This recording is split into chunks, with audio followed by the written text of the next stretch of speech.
Hello friends, Namaskar. I am Dr. Yugal Karkur. I am consultant orthopedics in joint replacement and trauma surgery working with OrthoCure Clinics. Before we start today's Facebook Live, let me introduce you to OrthoCure Clinics. It's a chain of orthopedics and physiotherapy super specialty centers spread across Gurgaon in 4 locations. OrthoCure Clinics have been actively and dedicatedly involved in treatment and finding long-term solution to your bone and joint related problem, which is being addressed through state-of-art technology and brilliant medical minds. So now coming to the topic of today's Facebook Live, I will be discussing with you regarding one of the most common problem which you encounter or probably hear of in your family, with your friends or in your neighborhood, about your elderly parents or your neighbors suffering from the problem of knee pain and most commonly the osteoarthritis of the knee. So today we will try to understand about the condition, about arthritis, how it is different from the other kind of arthritis, and about the treatment options, about the signs and symptoms of the disease, about various risk factors which are involved and which can predispose you to the condition of osteoarthritis. So जब हम इस बारे में बात करेंगे तो I will try to make it clear to you कि किस कंडीशन में आपको ये सस्पिशन होगा कि आपको ऑस्टियोआर्थराइटिस नी की प्रॉब्लम है और आपको अपने ऑर्थोपेडिक डॉक्टर या अपने फिजियोथेरेपिस्ट से मिलने की ज़रूरत है। तो शुरुआत करते हैं ये समझने से कि आर्थराइटिस क्या चीज़ होती है। तो आर्थराइटिस का मतलब होता है कि जोड़ में आने वाले बदलाव, चेंजेस, जो कि जोड़ के वेयर एंड टियर की वजह से हो रहे हैं, जो कि उम्र के साथ जोड़ के खराब होने से, जोड़ की क्वालिटी कमज़ोर होने की वजह से हो सकते हैं। जो आर्थराइटिस है वो चोट लगने की वजह से भी हो सकती है, इन्फेक्शन की वजह से भी हो सकती है, किसी कैंसर की वजह से भी हो सकती है। कई सारे कारण हैं जिनसे जोड़ के अंदर की जो स्मूथ सरफेस होती है, जिसे कार्टिलेज कहते हैं, वो डैमेज होने लगती है और जिसके कारण पेन होता है और जिससे आर्थराइटिस होने लगती है। लेकिन जिस आर्थराइटिस के बारे में हम बात करने वाले हैं उसको ऑस्टियोआर्थराइटिस का नाम दिया गया है और जो सबसे कॉमनली हमारे आसपास हमें पता भी चलती है, मालूम भी पड़ती है। इसमें एज के साथ, उम्र के साथ जो कार्टिलेज जोड़ के अंदर होती है और जो जोड़ के अंदर बाकी के टिश्यूज होते हैं उनकी क्वालिटी कम होने लगती है, खराब होने लगती है और जो कंटिन्यूअस डैमेज होता रहता है शरीर के बोझ की वजह से जोड़ के ऊपर, उससे इवेंचुअली ऑस्टियोआर्थराइटिस होता है, जो डैमेज होने लगता है जिससे पेन प्रोड्यूस होता है। तो ये जो ऑस्टियोआर्थराइटिस है ये बाकी आर्थराइटिस से अलग है। तो एक आर्थराइटिस एक अम्ब्रेला टर्म है, उसके अंदर कई तरीके की आर्थराइटिस आते हैं। हम जिसके बारे में बात करने वाले हैं और जो सबसे कॉमनली मिलने वाली आर्थराइटिस है, जिस बढ़ती उम्र के साथ जो जोड़ों में दर्द आने लगता है, खासकर घुटनों में, उसे ऑस्टियोआर्थराइटिस कहते हैं। तो ऑस्टियोआर्थराइटिस कैसे पता चलेगा हमें कि हमारे पेरेंट्स को या हमारे चाचा, नाना, पापा को ऑस्टियोआर्थराइटिस की परेशानी हो रही है? तो जो सबसे कॉमन सिम्टम है, जो सबसे कॉमन परेशानी, वो ये आपको बताते हैं कि पहले आराम से चल लिया करते थे, बाजार जाके आ जाया करते थे। अब सडनली जब जाते हैं तो बाजार में थोड़ी देर घूमने के बाद सडनली पेन बढ़ने लगता है, दर्द बढ़ जाता है और फिर उन्हें रुकना पड़ता है या वापस लौटना पड़ता है। तो ये शुरुआती सिम्टम, जो दर्द, पेन, शुरुआती सिम्टम हो सकता है, जिससे आपको ये आइडिया मिल जाएगा कि आपको ऑस्टियोआर्थराइटिस की परेशानी शुरुआत हो रही है। ये पहली कंप्लेन है जो पेशेंट हमें बताते हैं। उसके बाद जोड़ में बढ़ते हुए डैमेज की वजह से जॉइंट के अंदर स्वेलिंग डेवलप हो जाती है, जो कि कभी कभी बाहर भी दिखना शुरू हो जाती है। तो वो दूसरा सिम्टम है जो जिससे पेशेंट कंप्लेन करते हैं कि हमें जोड़ के अंदर सूजन आ गई, जो दर्द बढ़ने के कारण और बढ़ जाती है। जो तीसरा सिम्टम है, बड़ा कॉमनली जो मालूम पड़ता है, वो होता है कि जब मैं घुटना मोड़ता हूँ या मोड़ती हूँ तो घुटने से आवाज आती है। तो जब दर्द के साथ वो आवाज आने लगे तो ये भी एक इनडायरेक्ट साइन है कि आपको ऑस्टियोआर्थराइटिस हो सकता है, क्योंकि ऑस्टियोआर्थराइटिस में या किसी भी आर्थराइटिक कंडीशन में जोड़ के अंदर छोटे छोटे बोन बनने लगते हैं जिन्हें ऑस्टियोफाइट्स कहते हैं, और जोड़ के अंदर की जो कार्टिलेज है वो खराब होने लगती है, वो घिसने लगती है, जिसके कारण साउंड पैदा हो सकता है। तो ये एक तीसरा बहुत इंपॉर्टेंट सिम्टम है जो आपको आमतौर पे सुनने को मिलता है और जिससे हमें एक सस्पिशन पैदा होना चाहिए कि ऑस्टियोआर्थराइटिस से रिलेटेड परेशानी हो सकती है।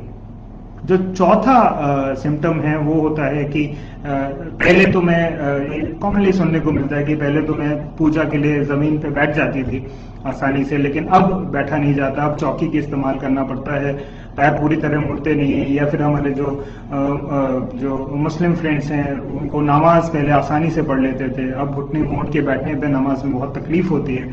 तो हमारे जिस तरह का रिचुअल्स हैं, हमारे रिलीजियस रिचुअल्स हैं या हमारी जो ईटिंग हैबिट्स हैं एशियन पॉपुलेशन में, उसमें हम जमीन पे पालती मार के बैठना है या पैर मोड़ कर बैठने की एक्टिविटीज बहुत करते हैं। इसलिए वो एक चीज है जो नोटिस में आती है हमारी पॉपुलेशन में कि ये चीज पहले होती थी, अब नहीं कर पाते। तो ये सारे सिम्टम्स मैं फिर से आपके लिए रिवाइज करता हूं। दर्द आना, चलने पे दर्द बढ़ जाना, रेस्ट करने पे दर्द का कम हो जाना, जोड़ में दर्द के साथ सूजन का आना, दर्द के साथ में घुटने में आवाज का आना घुटने के मूवमेंट होने पे, और साथ ही साथ जो घुटने के मूवमेंट है, घुटने के मोड़ने की जो रेंज है उसका कम होते जाना। ये सारे जो स्टिफनेस है, ये सब सारे सिम्टम्स जो है वो ऑस्टियोआर्थराइटिस के हो सकते हैं। बहुत एडवांस स्टेजेस में जब बीमारी काफी बढ़ जाती है तो घुटने में टेढ़ापन भी आना शुरू हो जाता है। आमतौर पे टेढ़ापन अंदर की तरफ होता है, जहां पे पैर अंदर की तरफ जाने लगते हैं, घुटने बाहर की तरफ महसूस होने लगते हैं। ये जो डिफॉर्मिटी है, जो टेढ़ापन है, ये डिसीज के एडवांस स्टेजेस में होने की संभावना होती है। अब जो अगले टॉपिक, अगले पॉइंट में बढ़ते हैं कि हमने आमतौर पे सुना है कि हमारी जो ग्रैंड मदर हैं या हमारी मदर हैं, अगर वो 60 साल की उम्र के आसपास हैं, तो उनका ये कहना है कि मुझे घुटनों की दिक्कत पिछले 10 साल से बहुत ज्यादा है, और मेरी जो फ्रेंड हैं वो 65 साल की हैं and she is not having any problem, she is absolutely fine, she can walk for 5 kilometres. ऐसा क्यों? अगर आप कहते हैं कि उम्र के साथ ही हो रहा है तो सबको बराबरी से होना चाहिए, लेकिन हमें ये समझना जरूरी है कि बहुत सारे रिस्क फैक्टर्स हैं, बहुत सारी ऐसी प्रॉब्लम्स हैं बॉडी की जो, या मेडिकल कंडीशंस हैं जो इस प्रॉब्लम को और एनहांस कर देती है या इसको और बढ़ा देती है या इसकी स्पीड को और बढ़ा देती है। इनमें जो सबसे कॉमन कंडीशंस हैं जिनका डायरेक्ट या इनडायरेक्ट रिलेशन है ऑस्टियोआर्थराइटिस ऑफ नी से, उसमें डायबिटीज बहुत कॉमन है। जो लोग डायबिटिक रहे हैं लॉन्ग टाइम से और बहुत ही early in their life, in the age of 35 or 40 have got diabetes, they are more predisposed in developing osteoarthritis earlier in their life. Similarly, अगर hypothyroidism की प्रॉब्लम है आपको, और अगर मैकेनिकल प्रॉब्लम्स की बात करें तो अगर आपका वेट ज्यादा है तो बड़ी लाजमी सी बात है कि अगर आपका वेट ज्यादा होगा तो घुटनों को वेट ज्यादा झेलना होगा, और ये मैकेनिकल जो अब्यूज होता है उसके कारण डैमेज जोड़ों का ज्यादा तेजी से होता है। जो इनडायरेक्टली, जैसे अगर आपको कोई हार्ट की प्रॉब्लम है या आपको कोई लंग्स की प्रॉब्लम है और आप बहुत लंबा नहीं चल पाते हैं, जनरली आपको बैठे रहना पड़ता है उस कारण की वजह से, तो वो भी सेडेंटरी लाइफस्टाइल या इन कारणों से अगर आपकी एक्टिविटी कम हो गई है तो उसकी वजह से भी वेट बढ़ सकता है, जिसके कारण घुटने से रिलेटेड परेशानियों की स्पीड बढ़ सकती है या आपकी लाइफ में ये अर्ली होना शुरू हो सकता है। तो ये सारे वो रिस्क फैक्टर हैं। उम्र के साथ ये बाकी के रिस्क फैक्टर हैं। इन सब चीजों का हमें ध्यान रखना पड़ता है जब हम इसका ट्रीटमेंट करते हैं। तो सिर्फ हम परेशानी का इलाज नहीं कर रहे, परेशानी किन कारणों से हो रही है उनको भी एड्रेस करने की जरूरत होती है। अब इन सब चीजों के बारे में जब हम नी आर्थराइटिस की बात करते हैं तो बाकी सारी चीजों की समझ हमारे आसपास, हमारी फैमिलीज में काफी हद तक है कि ये क्यों होती है, कैसे जोड़ों में डैमेज होता रहता है। लेकिन जिस चीज को लेके कंफ्यूजन है, अब मैं उस पॉइंट पे आता हूं, जो कंफ्यूजन है वो मेन ट्रीटमेंट को लेके है। इलाज क्या है इसका, कैसे ठीक होता है, क्या ये क्योर हो जाता है, क्या ये इसकी स्पीड रुकती है, बहुत सारी बातें हैं, बहुत सारे कंफ्यूजन। मैं बहुत सिंपल आपको लैंग्वेज में इसको समझाने की कोशिश करता हूं, और ताकि आपको इस चीज की अंडरस्टैंडिंग मिले, समझ मिले कि क्या ट्रीटमेंट ऑप्शन आपके लिए बेहतर है। क्योंकि कोई एक ऑस्टियोआर्थराइटिस नी का मरीज दूसरे मरीज से बिल्कुल अलग हो सकता है, इसलिए जो ट्रीटमेंट है उसे भी एकदम अलग होने की जरूरत है। तो एक कस्टमाइज्ड अप्रोच, एक टेलर मेड अप्रोच होनी चाहिए जब आपके डॉक्टर, आपके ऑर्थोपेडिक डॉक्टर या आपके फिजियोथेरेपिस्ट आपकी आर्थराइटिस की परेशानी का इलाज कर रहे हों।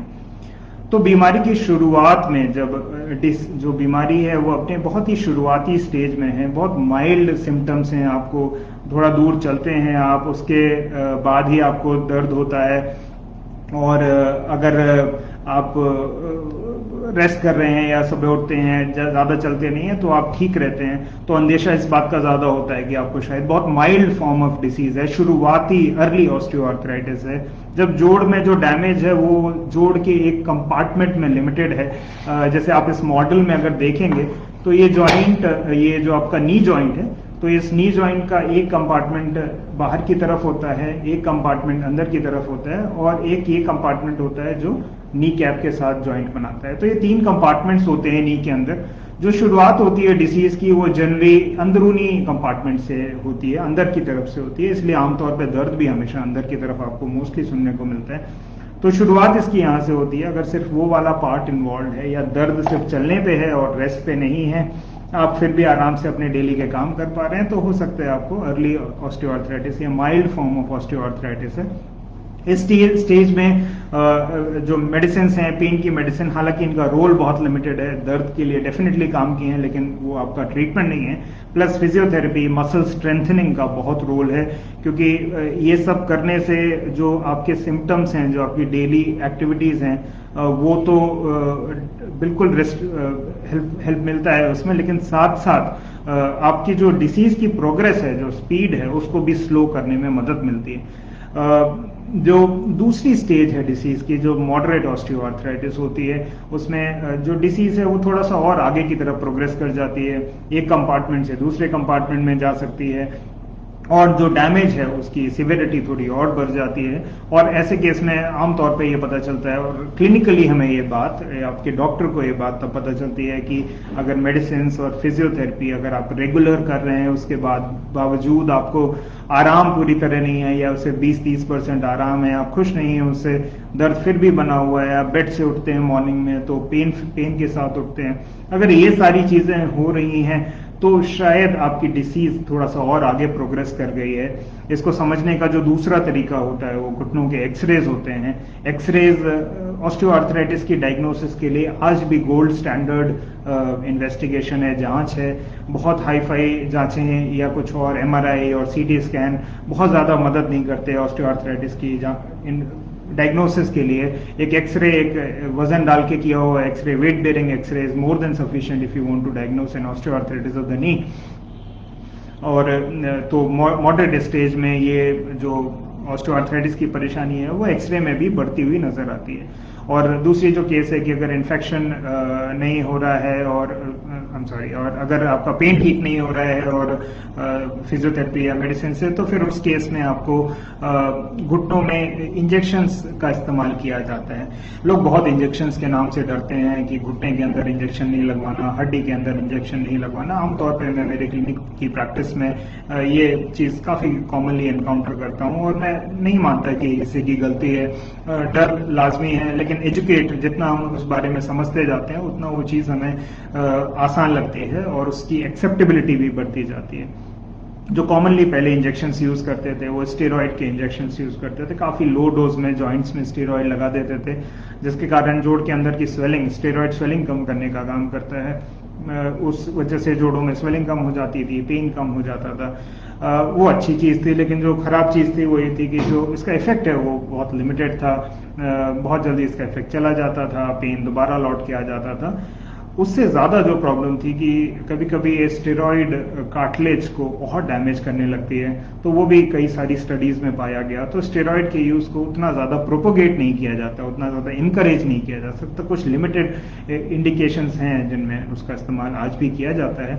लेकिन इसके अलावा जो दूसरी बड़ी इंपॉर्टेंट चीजें अब सामने आई हैं, मोर बायोलॉजिकल वे ऑफ हीलिंग जिसे कहते हैं, उसका ऑर्थोपेडिक्स का हड्डी विशेषज्ञ एक रीजनरेटिव ऑर्थोपेडिक्स को प्रैक्टिस करते हैं, जिसमें आपके बायोलॉजिकल सब्सटेंस, जो नेचुरल जो सब्सटेंस हैं नी के अंदर, उनका जो सिंथेटिक सब्स्टिट्यूट है उनको इस्तेमाल करते हैं, जिसमें पीआरपी आता है, जिसमें आपके खुद के ब्लड से जो प्लाज्मा निकाल के उसको घुटने के अंदर डाला जाता है, या फिर हाइलुरोनिक एसिड के इंजेक्शंस आते हैं जिनको घुटने के अंदर यूज किया जा सकता है। इन सब का बहुत अच्छे रिजल्ट्स हैं माइल्ड और मॉडरेट केस में। अगर आपने, हमारा पेशेंट सिलेक्शन सही है, अगर हम सही पेशेंट को सही ट्रीटमेंट एडवाइस कर रहे हैं, तो उसमें इसके बहुत बढ़िया रिजल्ट्स पाए गए हैं। साथ साथ इनके जो साइड इफेक्ट्स हैं वो बहुत कम हैं। ये बात मैं आप सबको बताना भी चाहता हूँ कि जो इंजेक्शन से जुड़े हुए जो भ्रांतियां हैं, जो मिसकंसेप्शंस हैं, वो सब चीज़ें दूर होनी चाहिए। इंजेक्शंस बहुत सेफ हैं, ओपीडी सेटिंग में आपको दिया जा सकता है, पेनफुल नहीं होते, आप उसके बाद अपनी सारी एक्टिविटीज़ रिज्यूम कर सकते हैं। तो इतना उसके इंजेक्शंस के नाम से डरने की ज़रूरत नहीं है। वो इंजेक्शंस आपके बोन में नहीं लगाए जाते, आपके जॉइंट स्पेस के बीच में एक स्किल्ड ऑर्थोपेडिक सर्जन द्वारा ही लगाए जाते हैं। अब हम बढ़ते हैं जो सीवियर स्टेज ऑफ डिसीज है, जब जॉइंट के सारे हिस्सों को ग्लोबली डैमेज हो गया है, डिसीज काफी आगे बढ़ गई है, चलना फिरना बहुत मुश्किल हो गया है, तो थोड़ी थोड़ी दूर चलने के बाद भी आपको रुकना पड़ रहा है। आपकी डेली की जो एक्टिविटीज हैं, जिन्हें एक्टिविटीज ऑफ डेली लिविंग कहते हैं, उनमें आपको दिक्कत हो रही है। आपको मैं एक बीच में क्वेश्चन भी ले लूंगा। मिस स्नेह गौर पूछती हैं कि पीआरपी और स्टेरॉइड में, मेरे ख्याल से मैंने उसका आंसर दे दिया है। पीआरपी एक ज्यादा नेचुरल और बायोलॉजिकल तरीका है ट्रीट करने का। स्टेरॉइड्स का इस्तेमाल उतना ज्यादा प्रोपोगेट नहीं किया जाता आज के टाइम पे। वापस लौटते हैं एडवांस स्टेज ऑफ डिसीज में, जब जोड़ में तकलीफ बहुत बढ़ गई है, दर्द बहुत ज्यादा बढ़ गया है, घुटने टेढ़े होने लगे हैं, डेली के रूटीन में दवाइयों और मेडिसिन से, इंजेक्शन से किसी से फायदा नहीं हुआ है, उस केस में आपके डॉक्टर की सलाह के बाद आप नी रिप्लेसमेंट सर्जरी के बारे में बिल्कुल सोच सकते हैं। नी रिप्लेसमेंट सर्जरी एक बहुत ही बेहतरीन ऑप्शन है, खासकर उन पेशेंट्स में जिनको बाकी किसी भी ट्रीटमेंट से, मोडालिटी से आराम नहीं मिला है। नी रिप्लेसमेंट को लेके बहुत सारी क्वेश्चंस हैं, बहुत सारी क्वेरीज हैं, बहुत सारा इन्फॉर्मेशन आपको, रेलेवेंट और इरेलेवेंट इन्फॉर्मेशन आपको ऑनलाइन मिल जाएगी। लेकिन मेरी सलाह आपको है कि आप अपने नी स्पेशलिस्ट डॉक्टर से मिलें, उनसे समझें कि क्या आप सही कैंडिडेट हैं सर्जरी के लिए, सर्जरी के बाद आपको कितना बेनिफिट होगा। आज के टाइम में नी रिप्लेसमेंट दुनिया में की जाने वाली कॉमन सर्जरीज में से एक है और बेहतरीन रिजल्ट्स के साथ है। समय के साथ हमारी सर्जिकल स्किल्स इंप्रूव हुई हैं, इम्प्लांट्स की क्वालिटी इंप्रूव हुई है, इम्प्लांट की लॉन्जिविटी या कह दें लाइफ इंप्रूव हुई है। तो इस तरह से जो नी रिप्लेसमेंट की सक्सेस रेट है उसमें बहुत इजाफा हुआ है। तो knee replacement can be offered in a patient who is having a severe osteoarthritis of the knee, and the patient after a good recovery and good rehabilitation have brilliant results. They can return back to their pre-pain life, probably a decade or two decade back which they had, and in my experience they have been doing wonderfully well after surgery. They go back to their passion which they were pursuing before the pain came in. They go to mountain trekking, they use their bikes, so a new leash of life sets in once a patient has undergone a knee replacement, and it's a very very satisfying thing if you are choosing your patient right. So knee replacement एक बहुत अच्छा option है इस cases में। तो आपको अपने doctor से बात करने की जरूरत है, किस तरह का नी रिप्लेसमेंट, किस तरह की सर्जरी, किस तरह का रिहैबिलिटेशन की आपको जरूरत पड़ेगी, वो सारी चीजें आप अपने नी स्पेशलिस्ट से जरूर डिस्कस करें। अगर आपको लगता है कि आपकी डिसीज उस स्टेज में पहुंच गई है या वो डायग्नोसिस आपकी है कि आपको सीवियर ऑस्टियोआर्थराइटिस की परेशानी है। स्नेह ये भी पूछती हैं हमारे कमेंट सेक्शन में कि क्या पीआरपी का इस्तेमाल यंग लोगों में किया जा सकता है, can we use PRP in young patient? Definitely use कर सकते हैं। थोड़ा सा मुझे डिविएट करना पड़ेगा मेरे आज टॉपिक से, जो ऑस्टियोआर्थराइटिस के बारे में था, जो मेनली ओल्डर एज में या पोस्ट मेनोपॉजल एज में फीमेल्स में या मेल्स में 50-55 ईयर्स के बाद सेट इन होना शुरू होता है। बट हाँ, डेफिनेटली पीआरपी का रोल है यंग लोगों में। अगर चोट लगने की वजह से कार्टिलेज का लॉस हो गया है या फिर लिगामेंट का पार्शियल टीयर है, पूरी तरह लिगामेंट टूटा नहीं है, एसीएल और पीसीएल लिगामेंट्स, तो उन केसेस में पीआरपी का कुछ हद तक रोल है, डेफिनेटली रोल है। बट वो एक बिल्कुल डिफरेंट टॉपिक है और हम जरूर उस बारे में भी जरूर आगे बात करेंगे। जब ये जो जानकारी ऑस्टियोआर्थराइटिस नी के बारे में, किस सिम्टम्स हैं, क्या तकलीफ हो सकती है, क्या ट्रीटमेंट ऑप्शन है, ये सारी चीजें मुझे लगता है इन अगले पिछले 20 मिनट में मैं कुछ हद तक आपको वो समझा पाया हूँगा। एक बहुत इंपॉर्टेंट चीज है जो इन सब बातों के का जो बेसिस है वो क्रिएट करती है, वो है कि फिजियोथेरेपी। तो आपकी बीमारी एकदम शुरुआती स्टेज में है, मतलब माइल्ड है, मॉडरेट है या सीवियर है, किसी भी स्टेज में फिजियोथेरेपी के रोल को आप डिस्काउंट नहीं कर सकते. It is very important to stick to the physiotherapy even if after you have got your knee replace. अगर आपने प्रॉपरली फिजियोथेरेपी नहीं कराई है, आपने प्रॉपर रिहैबिलिटेशन नहीं लिया है, तो the possibility, the success rate of the treatment comes down. So even after taking an injection or even after doing a knee replacement, the physiotherapy role will never be discounted upon. And there is a notion that अब तो knee replacement हो गया है, अब क्या जरूरत है, अब तो ठीक हो जाएंगे. लेकिन it is a very important thing to understand कि आपकी मसल्स वही पुरानी वाली हैं. उन मसल्स को कई सालों से काम करने की आदत नहीं थी. आज आप सडनली उनको बहुत सारा काम करवा रहे हैं, तो उनको स्ट्रेंथ की ज़रूरत है. इसलिए फिजियोथेरेपी का रोल बहुत क्रूशियल है ऑस्टियोआर्थराइटिस नी में. जाते जाते इस फेसबुक लाइव में आज के सिनेरियो में कोविड-19 की पैंडेमिक ने जिस तरह से सबको किसी ना किसी तरीके से छुआ है, किसी ना किसी तरीके से इफेक्ट किया है, तो मैं ज़रूरी समझता हूँ कि इस टॉपिक के सिचुएशन में भी हम समझें कि कोविड-19 का क्या इफेक्ट रहा है. तो बहुत सारे पेशेंट्स हमारे पास फोन करते हैं, वीडियो कॉल पे कंसल्ट करते हैं, पूछते हैं कि वो हमारे पास आ नहीं पा रहे हैं, विजिट नहीं कर पा रहे हैं, सर्जरी पेंडिंग है, पिछले 1-1.5 साल से नी रिप्लेसमेंट की जरूरत थी, पेन बढ़ता जा रहा है, तो हम क्या कर सकते हैं. तो मेरी सबसे पहले सलाह यही होती है, या आस पड़ोस में भी लोगों से अगर इस बारे में कोई पूछता है, तो सबसे पहले मेरी सलाह यही होती है कि जिस तरह से दुनिया बदली है पिछले 1.5-2 साल में, बहुत इंपॉर्टेंट है कि हम भी उस तरह से बदलें अपने इलाज लेने के तरीके को. जो वर्चुअल प्लेटफॉर्म होते हैं वो काफ़ी मेच्योर हो गए हैं पिछले 1-1.5 साल में. We can take the help from these platform, we can do a video consultation with our orthopaedic doctor, we can keep in touch, keep in track with the treatment which we already getting, और उसे loose ना कर दें बीच में कहीं. और क्योंकि उसके कारण कभी कभी डिसीज का प्रोग्रेशन जो स्पीड है वो बढ़ने लगती है. तो इसलिए अपने डॉक्टर्स में टच में रहें, अपने फिजियोथेरेपिस्ट से टच में रहें. वीडियो कंसल्टेशन के थ्रू आप अपनी फिजियोथेरेपी एक्सरसाइजेस अपने घर के कंफर्ट में कर सकते हैं. घर में रहते रहते भी आप अगर आप घर के बाहर नहीं जा सकते तो आप टेरेस वॉक कर सकते हैं. आप घर के अंदर अगर आपके पास स्टेशनरी बाइक है तो आप उसका इस्तेमाल कर सकते हैं. तो कोई भी तरीका हो मूवमेंट मोबिलिटी को बने रहने का, एक्सरसाइजेज हैं वो रेगुलर कर सकते हैं, तो आप अपनी बीमारी को कुछ हद तक लिमिट करके रख सकते हैं. तो ये बहुत इंपॉर्टेंट चीज़ है. एक पॉजिटिव माइंडसेट की बहुत ज़रूरत है आज के टाइम में.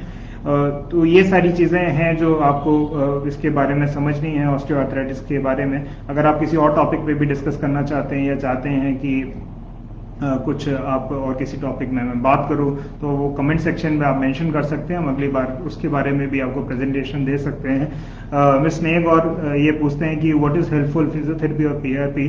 I was COVID patient, can I go for treatment? Definitely, it has been by God's grace and by the untiring efforts of all the healthcare workers that the COVID surge has come down. The cases have dramatically reduced, but not taking it for granted, we have to take all the COVID-related precautions. And definitely, you can visit your nearby clinic. You can opt for a PRP therapy if one is pending for you. You can visit your clinic, physiotherapy clinic nearby. Make sure that they are following all the COVID-related protocols. And if it is a safe environment to go ahead, you can definitely continue with your treatment. Your knees should not suffer in any given circumstances. We will find our way out to fight back.